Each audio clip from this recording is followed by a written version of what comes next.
திரு விஜய் அவர்களே, கொஞ்சமேனும் உங்களுக்கு மனசுல ஈரம் இருக்குதா?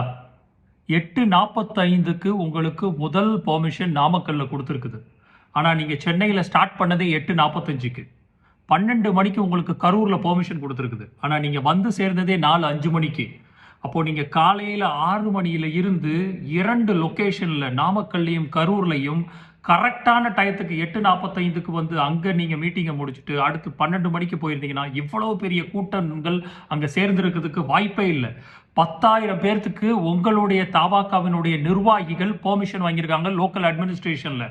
அப்போ 10,000 பேர் வரக்கூடிய கிரவுடுக்கு நீங்க கரெக்ட்டா அந்த டயத்துக்கு வந்திருந்தீங்கன்னா, இவ்வளவு கூட்டங்களை காலையிலிருந்து மதியம் தாண்டி, நண்பகல் தாண்டி, ஈவினிங் வரைக்கும் கிட்டத்தட்ட பலாயிரம் மக்களை கொண்டு வந்து பல்வேறு மாவட்டங்கள்ல இருந்து, பக்கத்துல இருக்கிற மாவட்டங்கள்ல இருந்து ஒரு இடத்துல குமிய வைக்கிறதுக்கு உங்களுடைய அரசியல் முதிர்ச்சியற்ற தன்மை இல்ல. உங்களுக்கு இருக்கக்கூடிய அந்த கிரீடு என்ன, நான் வந்து பெரிய செலிபிரிட்டி, எனக்கு வந்து பெரிய கூட்டம் கூட்டினா தான் நான் அந்த இடத்துக்கு வருவேன்ங்கிறதுனாலேயே இந்த தாமதத்தை நீங்கள் வேண்டுமென்றே உருவாக்கினீர்களோ என்ற சந்தேகம் இப்ப இல்ல. உங்களுடைய ப்ரீவியஸான 2, 3 ரேலிலையும் இதற்கு காரணம் காட்டித்தான் உங்களுக்கு அனுமதி மறுக்கப்பட்டது.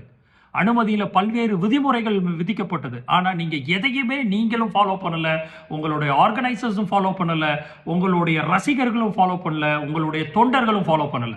இப்போ இன்றைக்கு தமிழ்நாட்டில் நிகழ்ந்திருக்கக்கூடிய இந்த கோர சம்பவம் 40 மேர்களுக்கு பக்கம் மாணவர்களையும் சரி, தொண்டர்களையும் சரி, உங்களுடைய பெண்மணிகளும் சரி, குழந்தைகளும் சரி, பல்வேறு பரத்தட்ட மக்கள் வந்து இன்னைக்கு உயிர் இழந்திருக்காங்கன்னா, இதற்கு காரணம் முதற் காரணம் திரு விஜய் அவர்களே, நீங்கள் தான்.